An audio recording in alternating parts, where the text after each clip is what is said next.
উদয়পুরের ব্রহ্মাবাড়ি CNG স্টেশনের সামনে সাত সকালে বাইক দুর্ঘটনায় মৃত্যু এক যুবকের। মৃত যুবক বিজয় দাস, বাড়ি উদয়পুর ফুলকুমারী ক্যানেল চৌমুহনী এলাকায়।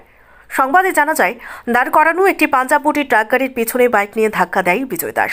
গুরুতর আহত অবস্থায় তাকে টেপানিয়াস্থিত গোমতী জেলা হাসপাতালে নিয়ে গেলে সেখানে চিকিৎসা পরিষেবা দেওয়ার আগেই মৃত্যুর কোলে ঢুলে পড়ে সে। জানা যায়, বন্ধুর স্কুটি চুরি হয়ে যাওয়ার ঘটনায় বন্ধুকে সাথে নিয়ে খিলপাড়ার উদ্দেশ্যে যাওয়ার পথেই ব্রহ্মাবাড়ি এলাকায় দুর্ঘটনাটি ঘটে। সুকান্ত দাস, কি ছিল ঘটনাটা?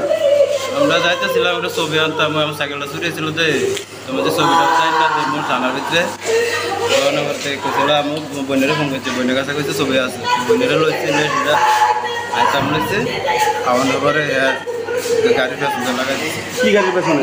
পাঞ্জাব। কোন জায়গাতে? বর্মাবাড়ি সিএনজির সামনে। ব্রহ্মবাড়ি সিএনজির সামনে? তোমরা কি আসিলা? হ্যাঁ, তোমরা কিসে আসিলা? বাইকে বাইকে। এই বাইকটা এনে লাগাই দিছি কি পাঞ্জাবের পেছনে? কে লাগাইছে? বিজয়। বিজয় কি? দাস। বিজয় বিজয় দাস। আর তোমার নাম? সুকান্ত দাস। সুকান্ত দাস।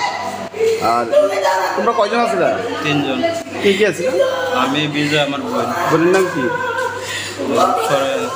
হ্যাঁ, শর্মিষ্ঠা দাস। তুমি জানো না তোমার বোনের নাম? আমরা বাড়ি ডাকি করতে আমার সাথে বের আর কি। তোর সাথে বোন না? কোন জায়গায় আর বাড়ি? আর বোনের বাড়ি মেস করতে। তুমি কি হারাবে? তোমার বন্ধুরা ডাক দিয়ে আনছিলা বাইর থেকে না? বোনেরে কইছে যাম, বন্ধুরা কইছে আমি যাম, ছবিটা আনতাম। বন্ধুরে তোমার স্কুটি চুরি হয়েছিল নাকি? থানাতে কমপ্লেন করতে যাওয়ার পথে অ্যাক্সিডেন্ট? না না, থানাত না, ছবিটা আনতাম যাইতেছি খিলপাড়া। খিলপাড়া যাইতে চাও? তো ব্রহ্মবাড়ি অ্যাক্সিডেন্ট হয়েছে না? এখন কি তোমার বন্ধু কি মারা গেছে? বন্ধুর নামটা কি বলছো? বিজয় দাস। বিজয় দাস না দে?